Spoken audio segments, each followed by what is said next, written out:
오늘 복음 말씀을 읽으면서 떠오르는 것은 우리나라에서 흔히 어르신들이 자주 하시는 말씀이죠. 살만하면 간다. 그래서 우리가 늘 행복과 모든 것을 미래에 두고 때로는 우리의 사회적 지위라든지 아니면 재산이나 이런 물질에 눈에 보이는 것에 두고 있기 때문에 행복을 누리기보다는 행복을 누릴만 할 때 우리가 하나님의 부름을 받게 되는 경우가 얼마나 많은지 모릅니다. 우리 주변에 그런 경우를 자주 보게 됩니다. 그래서 살만하면 안 돼요. 여전히 우리가 여러 가지 어려움 속에서 기도 제목을 안고 가야지만이 우리가 건강하고 그렇게 행복하게 살 수 있습니다. 오늘 복음을 통해서 우리는 우리 안에 탐욕, 탐심이 어떻게 자리 잡고 있는지, 그 뿌리가 무엇인지, 그리고 그것을 해결하기 위해서 우리가 어떻게 해야 하는지를 깊이 성찰해야만 할 것입니다.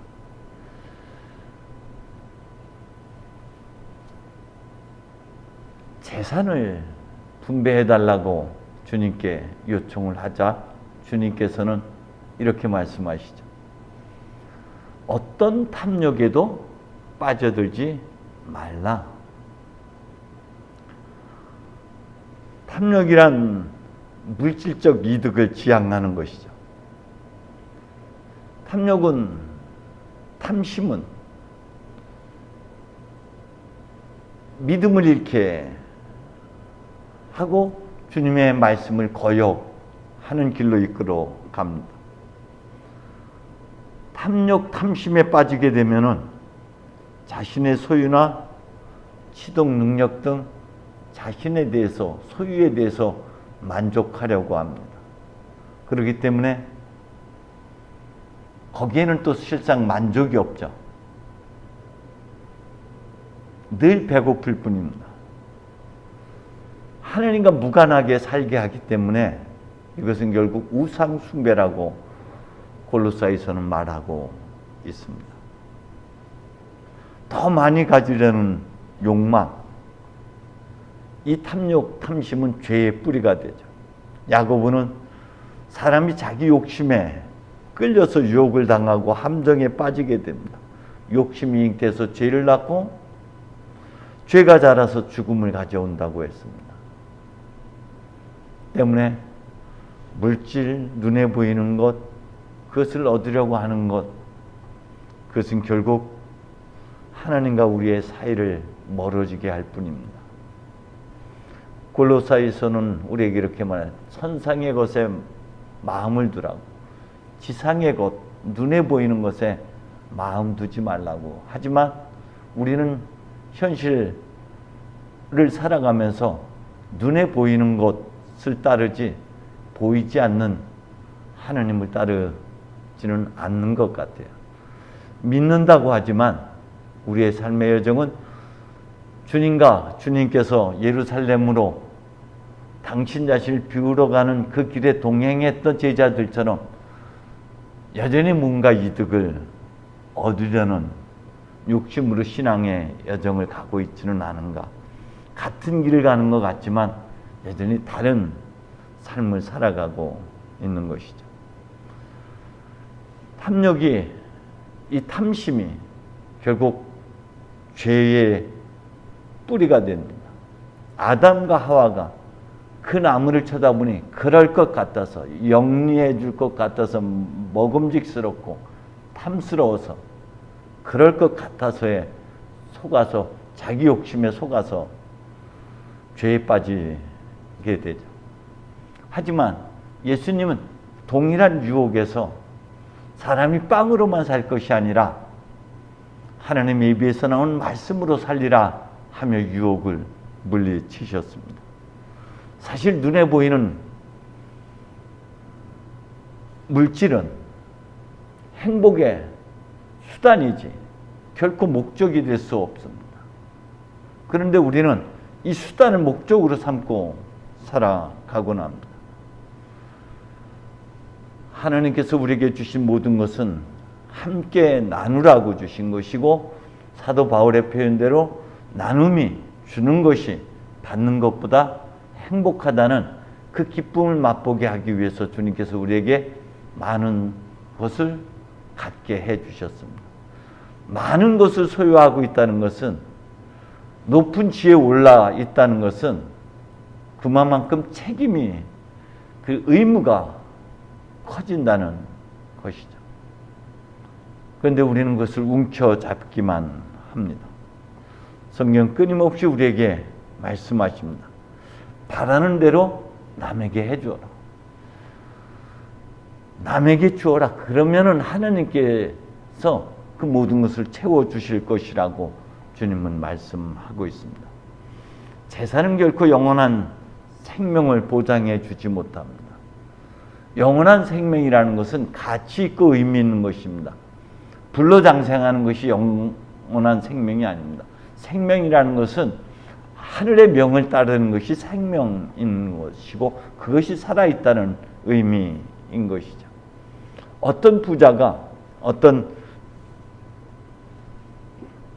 부자가 예수님께 나와서 그렇게 묻습니다. 어떻게 하면 영원한 생명을 얻습니까? 라고 물었을 때 주님께서는 너에게 아직 하나 해야 할 일이 있다. 있는 것을 다 팔아 가난한 자들에게 나누어 주고, 그리고 나를 따르게 되면은 하늘의 보화를 얻게 될 것이라고 말씀하십니다. 그렇지만 그는 큰 부자였기 때문에, 마음이 거기에 있었기 때문에 그 말씀을 듣고 무척 괴로워하면서 울상이 되어 근심하며 떠나갔다고 했습니다. 우리도 이 부자 청년과 같이 그 큰 축복의 도전 앞에서 망설이게 되고, 그리고 근심하며 떠나가지는 않는지. 생명은 손을 펼 때 주어지는 것이죠. 움켜잡으면 생명을 상실하게 됩니다. 주님은 움켜잡은 손을 펴고 자신의 전부를 비우는 길을 가셨습니다. 그것이 구원에 이르는 유일한 길이라고 주님은 십자가를 통해서, 그리고 죽음과 부활을 통해서 우리에게 가르쳐 주셨습니다. 때문에 움켜잡고 있는 모든 욕망으로부터 벗어나 지금 내가 잡고 있는 것으로부터 떠날 것을 성경은 끊임없이 촉구합니다. 그것으로부터. 그래서 예수님을 따르는 자들은 모든 것을 버려야만 했습니다. 금을 버리고 배를 버리고, 그리고 부모를 떠나서, 이것이 구원에 이르는 유일한 길이에요. 주님이 하나님이심을 포기하고, 주님이 끊임없이 죄인의 자리에서 십자가에 당신 자신을 내어놓기까지 이 비움의 길을 통해서 그가 구원을 완성시켰던 것처럼, 우리도 철저하게 내 자신을 비워낼 때만 우리가 열매 맺는 삶이 될 수가 있습니다. 아무리 많은 것을 소유해도 결국 만족이 없습니다. 여러분, 우리가 이렇게 움켜잡게 되는 그 뿌리는 무엇일까? 삶의 여정에서 경제적인 혹은 사회적인 지위나 이런 것들로 인해서 어려움을 겪게 되고 억울함을 당했던 그런 부정적 경험들이 상처로 남아서 우리를 하여금 그런 길을 가게도 합니다. 때로는 삶의 여정에서 불안정한 삶을 살았을 때 여전히 그런 길을 가게 합니다. 우리 안의 결핍이, 사랑과 인정에 대한 모든 것들에 대한 결핍이 그 길을 가게 합니다. 다양한 원인들이 있을 수 있습니다만 그 중에 결핍이라는 것이 굉장히 저도 삶의 여정에서 이 결핍 때문에 또 다른 나만의 어떤 틀을 만들고 그것을 추구하기 위해서 몸부림치는 모습을 보았습니다. 이것이 해결되지 않으면은 가시던 불의 마음이 돼서 근심과 걱정과 불안과 염려 속에 우리가 귀한 열매를 맺지 못하게 되죠. 때문에 우리의 이 공허함, 우리의 결핍을 해결해 줄 수 있는 분은 오직 하나님 한 분뿐이십니다. 우리를 사랑하는 부모님조차도 우리에게 수많은 상처를 가져다 줬습니다. 그런데 이 상처는 결국 외부로부터 주어졌다기보다는 내면에서 만들어낸 경우가 훨씬 더 많아요. 우리의 몰이해 때문에, 우리가 마음의 문을 열고 있지 않기 때문에, 우리가 왜곡된 마음을 간직하고 있었기 때문에 그런 경우가 참으로 많습니다. 적어도 내 생각에는 이라는 이 틀이 있기 때문에 내 생각과 다른 손짓, 다른 상황들에 대해서 받아들이지 못하는 경우가 훨씬 더 크다는 것이죠. 오늘 호세아서의 말씀을 보면은 주님께서 그렇게 깊은 사랑으로 우리를 걸음마를 가르쳐주고 팔에 하나 키우고 죽을 것을 살려주고 인정으로 매어 끌어주고 사랑으로 묶어 이끌고 젖먹이처럼 들어올려 볼에 비비기도 하며 허리를 굽혀 먹을 것을 입에 넣어주기도 했건만 그것이 사랑인 줄 우리가 미처 그 과정 속에서는 알아차리지 못한다는 것이죠. 지금 하나님의 현존 안에서 우리가 살아가고 있지만은 그것이 그 사랑인지 극진한 사랑인지 우리가 알지 못한다는 거예요. 오히려 그 과정에서 우리는 원망하고 하나님이 나를 버렸다, 하나님께서 나를 잊었다 라고 원망할 때가 얼마나 많은지 모릅니다. 그렇기 때문에 주님은 우리에게 더듬어 성찰해 보라고 말하는 것이죠. 끊임없이 우리의 삶을 하나님 앞에 올려놓고 다시 일생 돌아보기, 삶을 되뇌어 보면은 아, 그게 사랑이었구나, 아하를 외치게 되는 것이죠. 하나님은 오늘 호세아서를 말씀하신 것처럼 결코 우리를 버리지 못하고 우리를 외면하지 못한다고 말씀하고 있죠. 끝내 그를 붙잡아 주겠다고 약속하고 있습니다. 이사야서에서도 이렇게 고백을 합니다. 하나님께서 나를 잊어버리셨다. 주께서 나를 잊으셨다고 말하지만 어찌 여인이 자기 젖먹이를 잊을 수 있겠느냐. 설사 그런 일이 있어도 나는 너를 결코 잊지 못한다. 이것이 우리를 향한 하나님의 사랑입니다. 삶의 여정, 내가 궁핍을 느꼈을 때, 결핍을 느꼈을 때, 내가 공허함을 느꼈을 때, 내가 두려움을 느꼈을 때, 이 모든 여정이 결국 곱씹어 보면은 그게 하나님의 사랑이었음을 뒤늦게 알아차리게 되죠. 때문에 우리는 내일을 내다보기보다는 삶의 여정 속에 하나님은 꼭 뒷모습을 보여준다고 했는데 앞면에서 우리 삶의 여정에서 그 은혜의 한복판에서도 하나님이심을 알아차리지 못해요.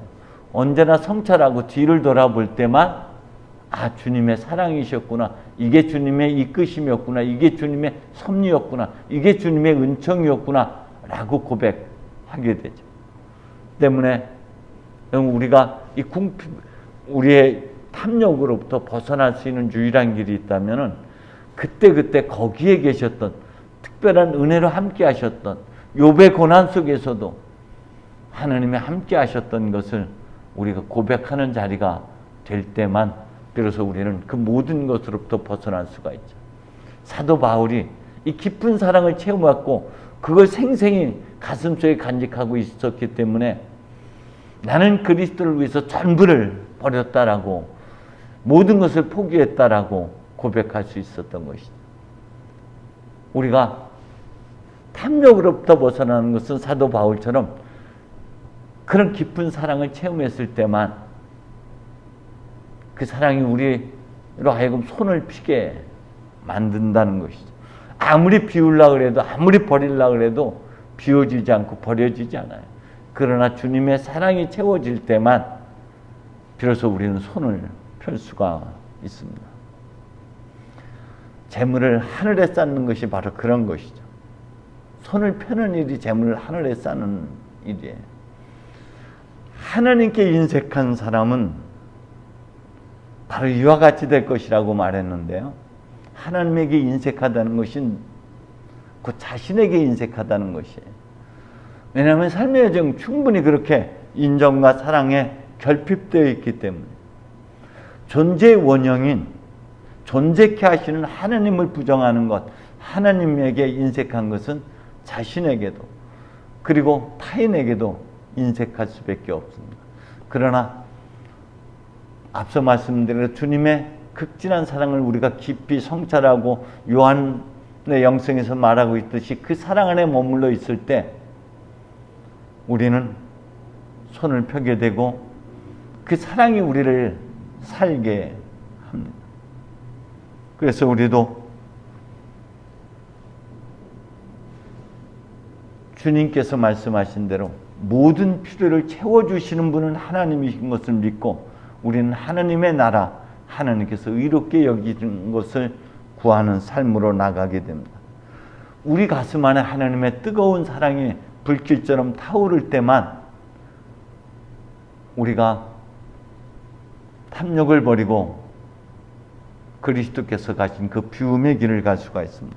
때문에 이번 한 주간 우리 삶의 여정 속에서 내가 고통스럽고 괴롭게 여겼던 그 순간에도 하나님이 어디 계셨는지 그런 하나님의 극진한 사랑을 성찰하는 한 주간이 되어야 될 겁니다. 그 깊은 사랑이 였음을 깨닫는 순간 우리도 바울처럼 비움의 길을 갈 수가 있고 낮아짐의 길을 갈 수가 있고 그리고 손을 펼치고 주는 것이 더 복되다는 그 복된 길을 걸을 수 있으리라 믿습니다. 성부와 성자와